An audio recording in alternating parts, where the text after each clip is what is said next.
Welcome to Creative Conversations. I'm Roger Humphrey. In this episode, I'm pleased to welcome veteran character actor Jim Hoffmaster. You'll recognize him from his role as Kermit in Shameless and as a guest in many of your favorite TV shows. Please join us as we talk about life in Hollywood. Before we begin, please hit the like, follow, and subscribe buttons and any other button you happen to see down there. Also, leave a comment. I'm still trying to convince that pesky algorithm that people are paying attention. Thanks. And we are welcoming to the program the wonderful character actor, Mr. Jim Hoffmaster. Back for the third time, Jim. Hi. Hey, how's it going? You know what? It's not too bad. All right. I'm still getting away with it. Uh, Nice. haven't been caught at it or anything like that yet. So anyway, the last time you were here, you were promoting, along with our friend Jane Rosemont, you were promoting that little documentary. See, what the heck was the name of that thing again? Uh, I, oh yes, oh, hey, there it is. there it is. Nothing is. Acting like nothing is wrong. Uh, the title that Jane's husband Dick came up with. Okay. Yeah, and they were just kind of spitballing, and he said that, and then she later was recounting the story to me, and she said, so we kind of hit on that as a placeholder, and I said, oh no placeholder, That's that's the the one. title. It's not going to get any better than that, So yeah. and thus a legend was made. Yeah. Well, it's gone on to win a ton of awards. Yeah, we did pretty well in the film festival circuit. I don't know exactly how many film festivals we did, 20 plus, uh, maybe like in the neighborhood of 25 or so. I'm not certain, but we won. Yeah, we won a fair amount. Um, in some cases, in at a few festivals, it really sort of felt like they didn't know quite like we want to acknowledge this quirky thing, you know. But so we were given like awards that both of us afterwards said, "What does that award mean?" You know, and I, the Vanguard Award, the Trailblazer Award, that kind of thing, and I would say, I think it just means that they want to, acknowledge that we're awesome, you know. Well, it did very well. I keep waiting for her to strike some sort of a deal with one of the streaming services. So Yes, me too. I do. Um, that's basically her and her producing partner Kimberly, uh-huh. and they're working on something, and I'm basically waiting to hear what they've come up with, because I'm just a little old subject of the documentary, so And I Jane doesn't let any grass grow under her feet, that's for sure. no, no, she does not. That's one of the things I really admire most about her, that uh, she has, like, with the whole filmmaking thing that started with the Pie Lady of Pie Town, was just her just stopping off in this, like, I think one traffic light town, and finding this little pie shop, and you know chatting it up with Kat, the owner, and suddenly it strikes her, this would be a good subject for a movie. She hadn't she hadn't made a movie. She had no particular, like, technical knowledge or expertise about how to make a movie, and then she made a movie. You know, And did well with and did very well with it. Yeah. it. Um, So yeah, that's her maiden voyage. It's quite a voyage. Indeed. So she is a singular talent, and I'm looking forward to getting her back on the program as well. She is I've known her for many many many years, as have you, and she is just she she has a vision, and she sees things that most of us don't see. She has a very unique eye. Yes. even as I, a photographer, that's kind of her go-to thing. But even as a photographer, she sees things that are under our noses that the rest of us just somehow overlook. So yeah, I would very much agree.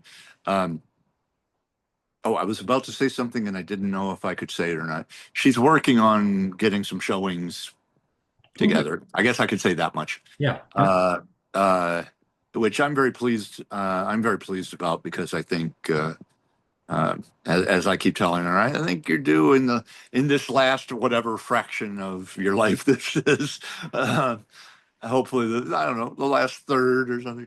Um, I think you should be discovered, you know, at this point as the distinctive artist that you are. Uh, but yeah, I've always been very impressed with her. Impressed to the point of being uh, kind of intimidated initially. Yeah, I was like, I when I first met her, I was like, I don't know what I don't know what this is about at all. It's like she just was. She had she had the red hair going on and the bright clothes and everything, and she just had the certain energy, and I was impressed with her from the beginning.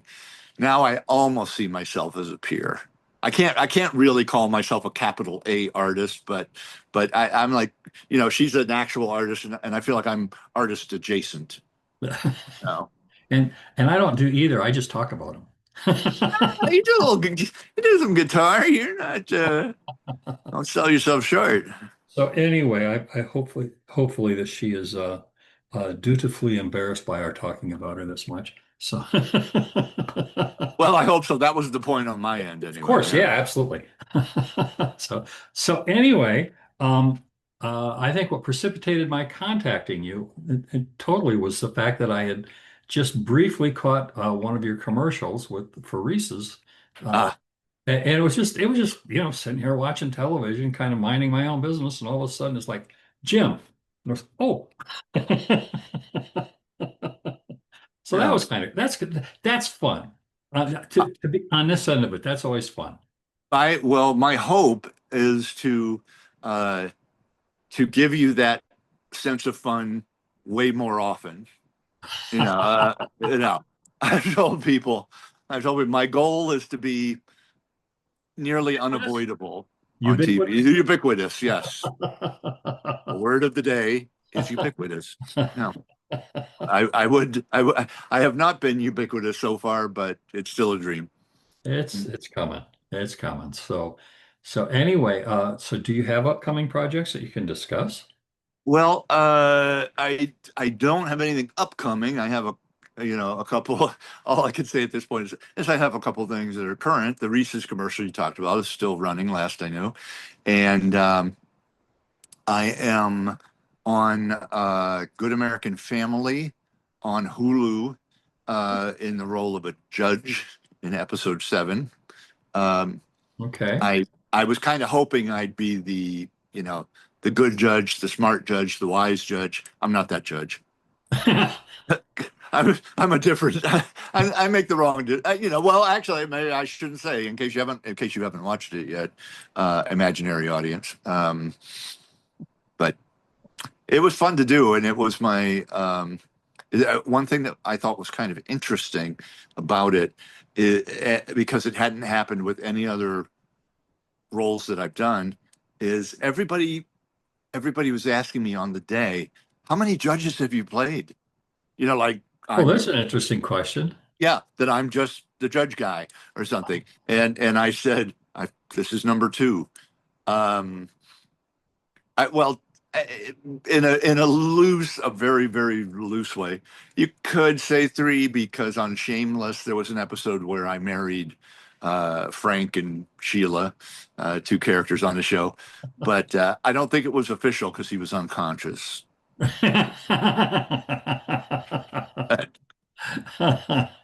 But I've done a little cinematic judging, and I hope to be judgier in the future. So it'll be I nice. was I was getting nosy and looking at your IMDb.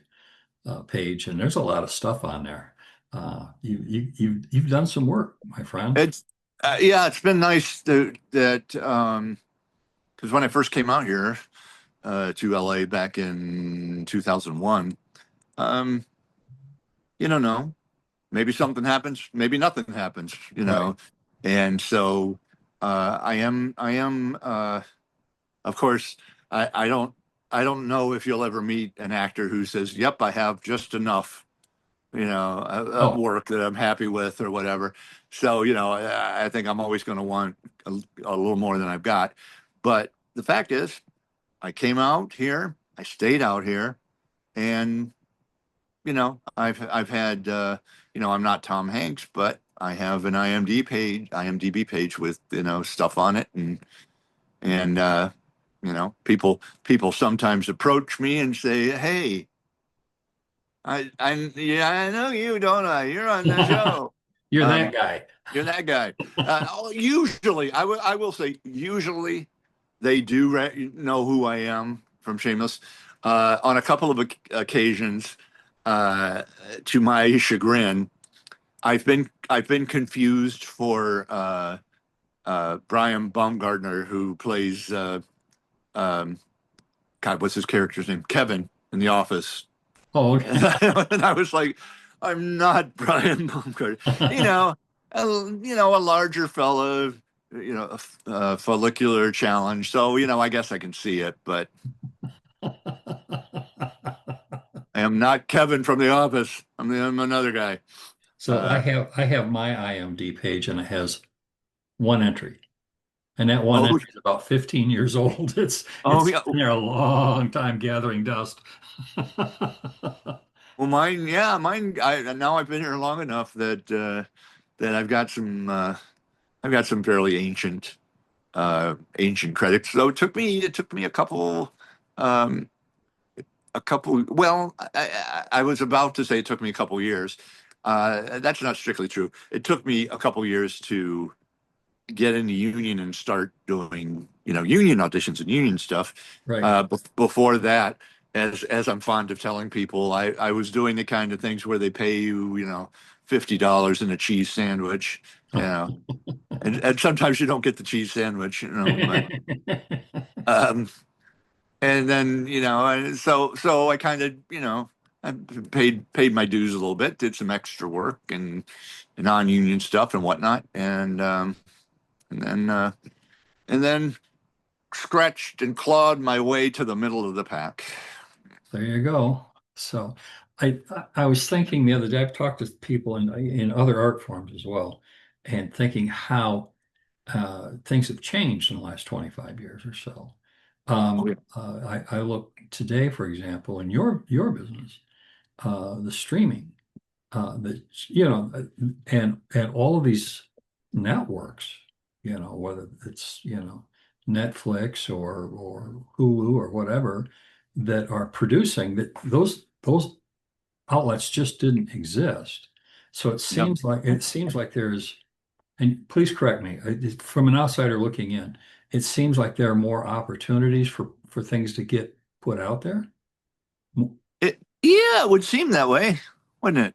Yeah. Only tr The only trouble Yes. is that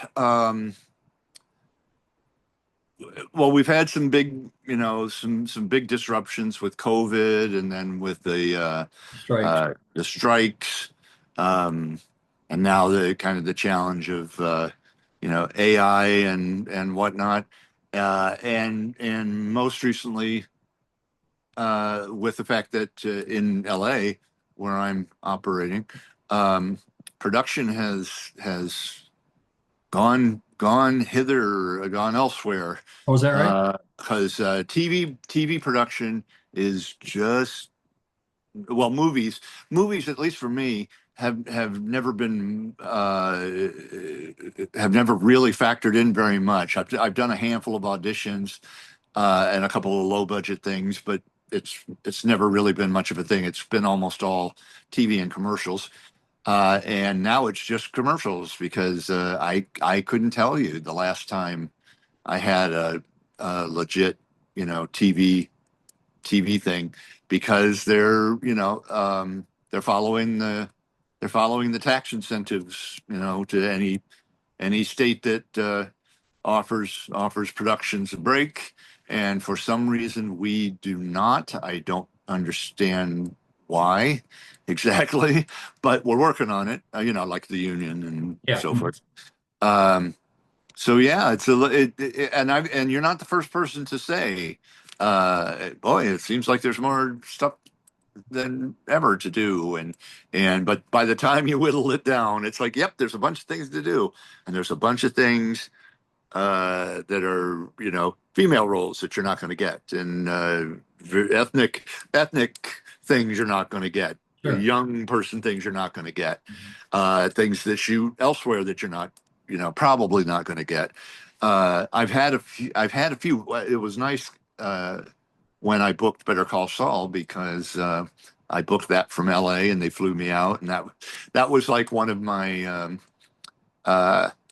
one of my acting bucket list things. I wanted to fly on the company dime, and that kind of thing. So that was fun. I haven't done it very much though. I went to Chicago with Shameless one year, and did Better Call Saul. But I've joked that sometimes that being in LA, acting has taken me all the way to Burbank. That kind of thing.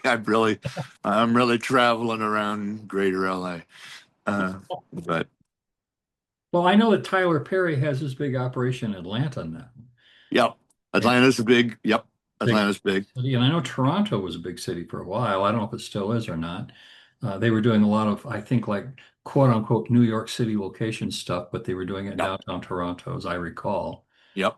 I don't know if that's still a thing or not. And of course, the new political situation. God. Uh, Yes. We let's could not we could let's probably not get spend, me spend another let's hour not get on me it. started on that. But Yeah. oh my God. Uh, well, I don't even really quite understand. Um, First of all, he says he's going to do something, then he doesn't do it, and now he's going to do it in a month and whatever. So it's I think the volatility is the Right. thing that's probably most damaging, is Right. not being able to plan for anything because you don't know what this nutbag, I mean, the president is going to do. Um, it seems like a big problem. But also he's talking about 100% tariff on foreign films, and Yeah. It's like, really? how's he even going to parse exactly what a foreign film is? Because what you've got, half a dozen different production companies that are, together on a film that has multiple locations, in the U.S. and across the world. What do you do with that? I don't, Well, it's going back all those years ago when I did that one film. It provided some music for a film, and uh, I remember talking to the producer in L.A. Um, and we recorded the music in East Lansing, and because he wanted a bit of this and a bit of that, and some more stuff. yeah, So we recorded it.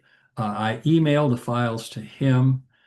He in turn sent it to the uh, um, music director, who was in Jerusalem with his company in Jerusalem, and then they kicked it back to San Francisco. And it's like this thing's just zooming all over the place, and of course I never left, my little burg here. It was just the idea that, and that's just one little project and my minuscule little contribution to it. And so the idea today that it's somehow going to be all in the United States, it's like, it just doesn't work that way. That's a profound misunderstanding of the business. exactly. So, so what is, I have to ask, when you do a commercial, I'm assuming that they just say, uh, go stand over here and look pretty. And so That's the direction I usually get that's, because yeah. if I'm not hired for my prettiness, I don't know what else is going on. But What else, right? So, yeah, but if you're doing a TV show or some sort of, whether it's comedy or drama or anything in between. What is your process for like attacking a role? Do you just kind of go at it and say, okay, what do you want? And I'll give you that, gun for hire kind of thing, or do you bring a little extra to the table? Um, well, I would say by and large, um, you need to come in with with something. Uh, and when I first started out and was for getting my first things, I would get very nervous when nobody said anything, and finally I remember I asked another member in a cast what does that mean it's okay? He didn't say anything, and he's like, yeah, that means you were fine, and we're moving on. It's not like people go, oh, Jim, you were so good. It's so nice to have you acting the way you act, that kind of thing. Um, Television production, at least in my experience, uh, moves moves too fast for a lot of discussion and hand holding and that kind of thing. So yeah, they're only gonna you're only gonna get direction if they really want something that's not happening. Typically, and particularly in a I'm not the lead, so if it's I think if it's sometimes I think if it's acceptable, if I didn't stumble over too many lines, uh it's probably in most circumstances they're probably like, that's good enough. But there were I think one of the times where um I was I was a little nervous because when you are like a gun for hire, as you said, and on the Better Call Saul episode, I had I had auditioned. I remember I had auditioned, excuse me, for the part as the magistrate who marries uh, Kim and Kim and Saul. Uh, I had auditioned doing the role very quick, doing the lines very quickly, as if, oh, this guy, yeah, let's do the thing. You have the ring, blah blah blah, next couple, and that was my idea, and I booked it, so I assumed that was what they wanted. Um, but on the day I'm shooting it, that's where after it felt like I'm sure it wasn't this bad, but it felt like after every take, the director was like, Jim, slow it down. Slow it down. Um, that's not that typically is not the direction you get on TV. It's almost always speed it up. Um, but in this case, I learned something on that it will probably sound obvious, but it can I think elude you. Um, I needed to slow down in part to give them time to give the camera time to do things, Uh-huh. like cut from me to Oh, uh, sure. Kim and Jimmy and do the things and that kind of thing. And if I'm just barreling through the thing, there's not much time for an actual scene to play out. But I did eventually get it, and I knew I got it a long time afterwards because somebody, I forget who, was it Jane? It was somebody, uh, had gotten the DVD set box set, and there were still features at that point, like little extra add-on things. And Uh-huh. one of the things um, they were talking to Ray Seahorn uh, about that episode, and they got to me, and oh yeah, the judge, yeah, he was very funny, he was good, and I was like, oh, Kim likes me. Yes, yes, That'll go on the resume. yeah, yeah. She is doing. I know nothing about the show except that it's another. uh, good grief, I blanked on his name. Um, it's Gilligan. I can't think of his first name. Um, but it's another show of his, but it's not in the Breaking Bad, Oh, Better Call Saul universe. uh-huh. And she's the lead. Um, and there's, I believe there's still there's I don't know where they're at in terms of it's shot, not shot, what's happening, but they've either shot it or will be shooting it in New Mexico. Oh, So yeah,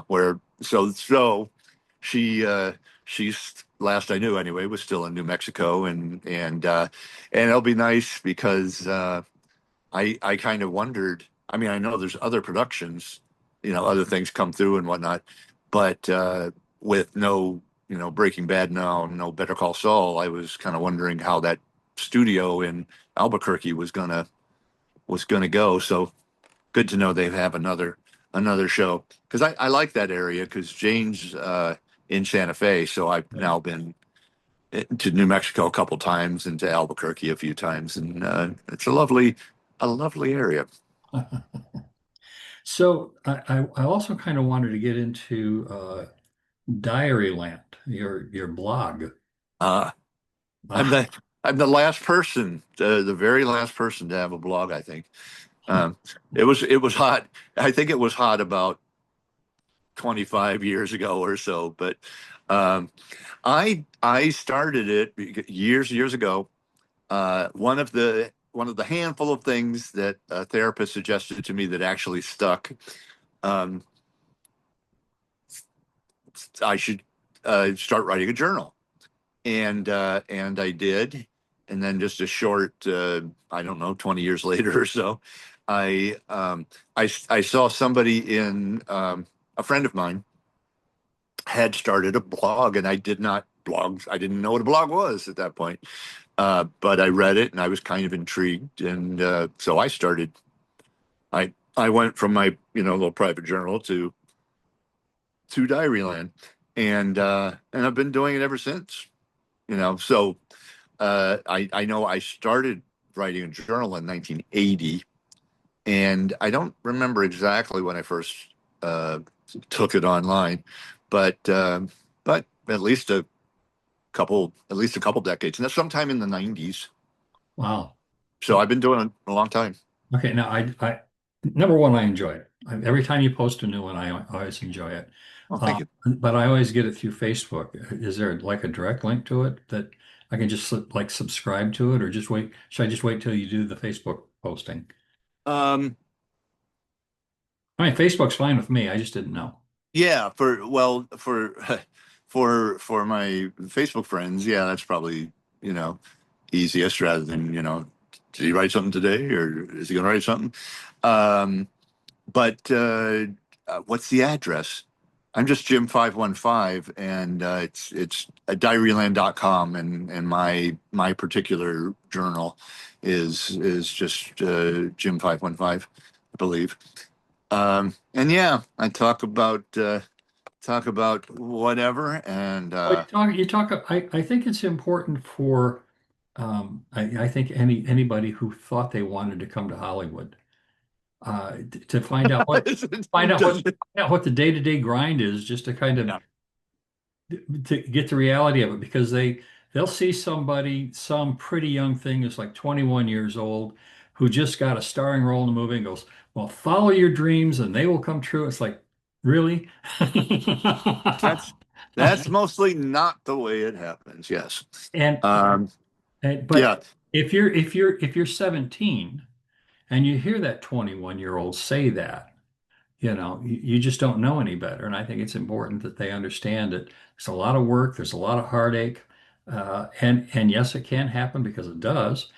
yep, But but and in my mind, I mean, I'm thinking I think the character actors, I think, are to me are the most interesting. The parts are usually smaller, and you probably won't have a private jet, but uh, I look back at some of my favorite actors over the past 50, 60 years, and they were never the leads. They were always the character actors. I mean, I can name them. Jack Elam and Kathleen Freeman and people like Mhm. that. Every time you saw them, you just go, it's going to be good. I mean, Yeah, it's funny you say something that I have often said, and uh I don't think I'm even a big enough character actor for this to be the case, but the uh the desire is to have people be able to say that, oh, every time if you see him, you go, oh, this is going to be good.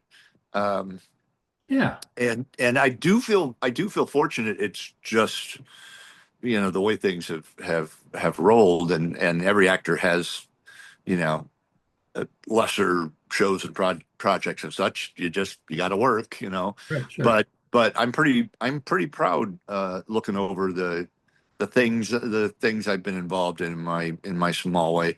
A lot of really good stuff, you Yeah, know, shows that I'm proud of, even having just been on for a hot minute. yeah, even still. So now I do have one quick admission of guilt here that I have to make. I Uh, just to show how what kind of an idiot I can be.